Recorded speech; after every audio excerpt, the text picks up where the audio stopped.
I saw Echo last. Yeah, I've heard that's really good. Yeah, it's a really nice film. Yeah. Made at a very small budget, not so big stars or anything. Like Sandeep is a good actor for sure.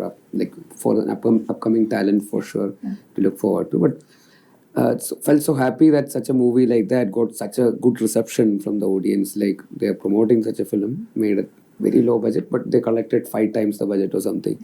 So that's just like wow. You feel confident of making any good such. Hello guys, welcome back.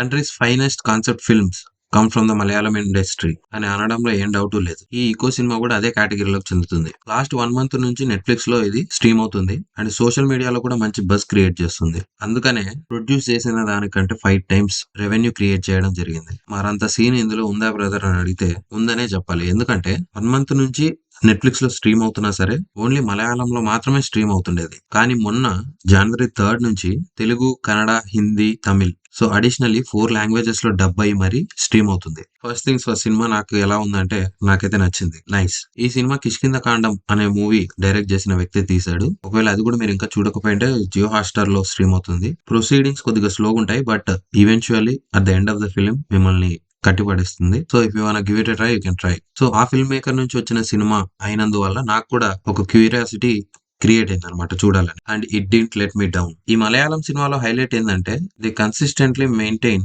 Minimalism. సినిమాలోని మొత్తం locations గట్టి కొడితే ఒక 3-4 ఉంటాయి అంతే. And properties ఒక 3-4 ఉంటాయి. Actors ఒక 10-15 మంది ఉంటారు అంతే. సో మరి what makes the film very interesting and unique is drama building, writing. కథ మొత్తం కాన్వర్సేషన్స్ తో డ్రామాని బిల్డ్ చేసి మేకర్స్ యొక్క రైటింగ్ తో సినిమాని ముందుకు తీసుకెళ్లే ప్రయత్నం చేస్తారు. And 99% of the time they succeed. I don't know how. ఇది మలయాళం సినిమాలకు ఉన్న one of the unique and great characteristic feature. And ఈ సినిమా విషయానికి వస్తే it's a deeply layered film. ఒక కామన్ ఆడియన్ గా సినిమా ప్రొసీడ్ అవుతున్న కొద్దీ మనం ఒక స్టెప్ ముందే వెళ్లి ఆలోచించేలా చేస్తుంది. మనుషులకి, డాగ్స్ కి ఏర్పడే లాయల్టీ, ఫెయిత్ఫుల్నెస్, బిట్రయల్ ఎక్సెట్రా చాలా ఐరానికల్ గా చూపిస్తారు. Sometimes protection and restriction, they both look the same. Cinema run time 2 hours ఉన్నా చాలా క్రిస్ప్ గా ఉంటుంది.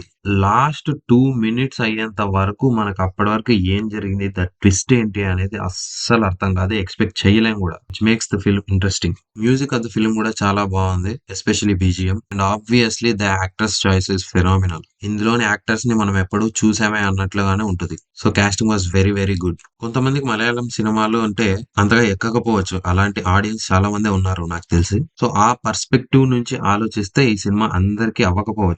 బట్ ఎవరైతే మూవీ బఫ్స్ ఉంటారో, ఎవరైతే ఒక కొత్త స్టైల్ ఆఫ్ నరేటివ్ ని ఎంజాయ్ చేయాలనుకుంటారో, ఎక్స్పీరియన్స్ చేయాలనుకుంటారో వాళ్ళకైతే this is a worth watching. If you are up for a new kind of films, this could be a good watch. And that's it for the video. Thank you guys for watching. Please subscribe.